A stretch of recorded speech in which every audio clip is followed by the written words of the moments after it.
Et s'il n'y avait plus de cinéma? Si ça n'existait plus? Oui. Oh, j'aurais bien une idée comme ça sur le moment. Sur ce que je ferais? Oui. Je peux pas imaginer que ça n'existe plus. Je peux pas annuler les choses comme ça. Vous savez, quand on vous pose des questions, qu'on vous dit si vous étiez sur une île déserte, si vous deviez y séjourner avec telle et telle personne, et que pour une raison de vie ou de mort, vous deviez vous débarrasser de tel ou tel, ou bien qu'emporteriez-vous, ça, je peux pas imaginer des choses comme ça. C'est quelque chose de très peu spectaculaire, faire des films. Quand quelqu'un vient sur un plateau, on a l'impression que rien ne s'y passe. C'est parce qu'il y a un endroit très particulier, délimité, qu'on appelle... comment on appelle déjà? Le plateau. Non, on dit vous êtes dans le champ, qu'on appelle le champ. Et sorti de là, ben, il y a des mecs qui courent à droite, à gauche, tout ça, et puis on répète. Alors, je ne peux pas vous expliquer... j'ai l'impression que, à force, on aimerait se débarrasser de son enveloppe physique, on essaye par tous les moyens, et on y est aidé par le metteur en scène, par les sujets, on essaye d'être quelque chose de tout à fait différent, tout en étant soi-même, puisqu'on est toujours soi-même. Alors, je trouve qu'à la longue, cette espèce d'échange paraît un peu avide, avec ces machines-là, et j'ai envie d'exploser. De vous montrer. Oui. J'ai envie d'être sur une scène. J'ai l'impression que c'est plus bon, c'est meilleur pour la santé. L'effort physique se fait d'un seul coup, c'est une distance à parcourir. Et puis, dans le noir, il y a cette espèce de chaleur, une bataille. C'est plus ouvert. Mais j'ai envie de faire quelque chose de plus dangereux. Shakespeare? Eh bien, Peter Brook m'a parlé de Shakespeare. J'ai pensé que c'était de la folie, et puis ce danger-là m'a séduit. Et pourquoi pas en France? Dites vraiment.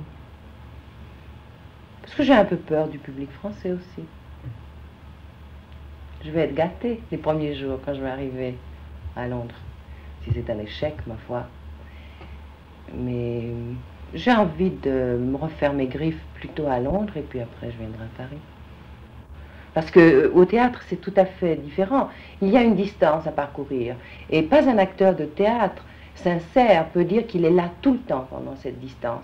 Et la raison pour laquelle un acteur ne s'ennuie pas et peut jouer une très bonne pièce 100 fois ou 200 fois ou 300 fois, c'est parce qu'il rêve toujours de la représentation idéale.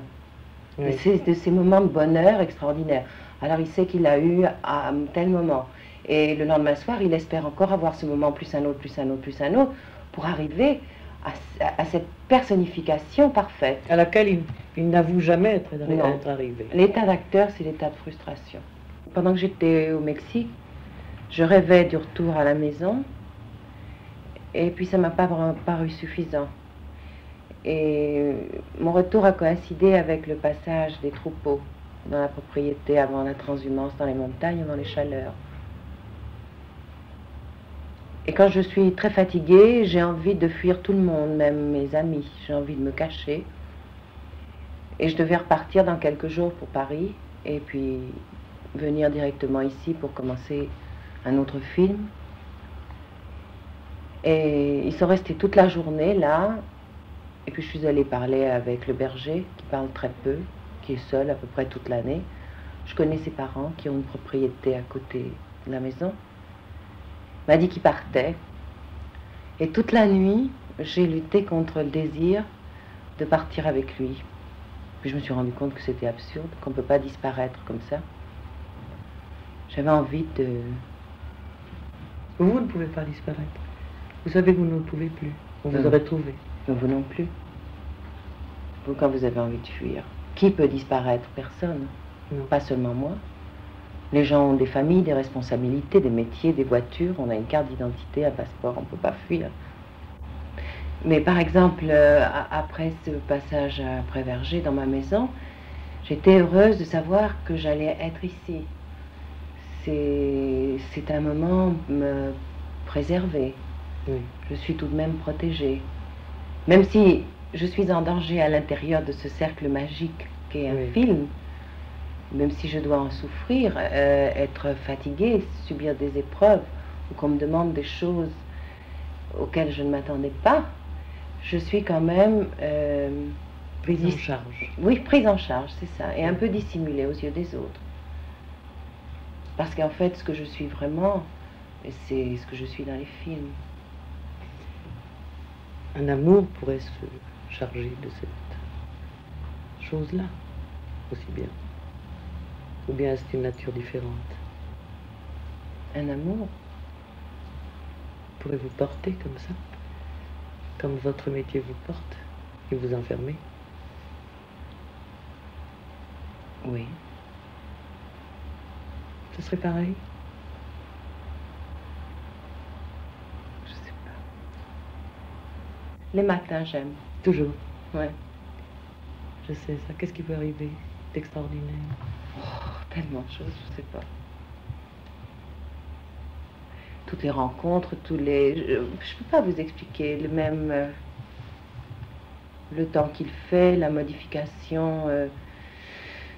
Une rencontre aussi bien. Oui, les rencontres. Mais les rencontres peuvent se faire avec des gens qu'on connaît déjà.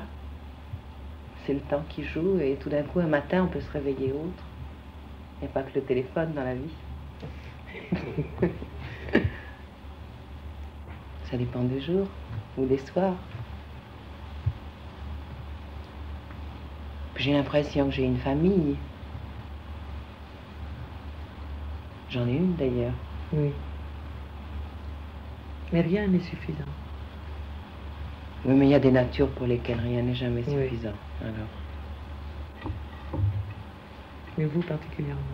les natures gourmandes. Mais vous aussi, vous fuyez. Non, ce que je regrette, c'est la vision des autres, que les autres ont de moi.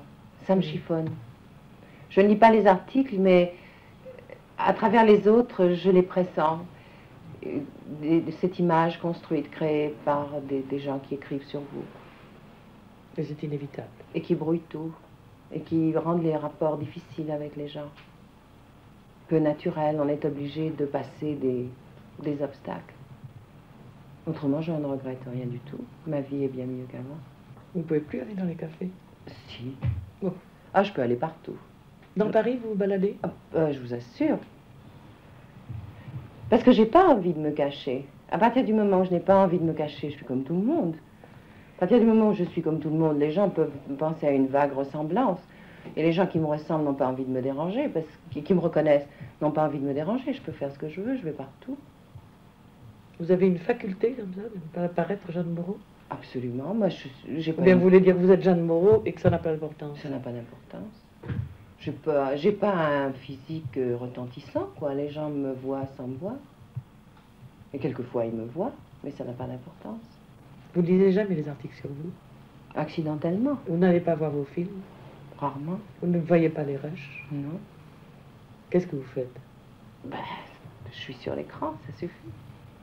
Je suis pas faite pour me voir, ni pour lire des articles qui sont destinés aux lecteurs. Rien. Non. Au Mexique, tout le monde allait voir les rushs, excepté vous. Mais vous n'avez pas besoin d'un contrôle de vous-même, sur vous-même? Mais non, puisque je suis entourée de gens qui me contrôlent, qui me regardent. Et qui vous disent c'est bien ou c'est mal? Oui. Moi, j'aime avoir des maîtres.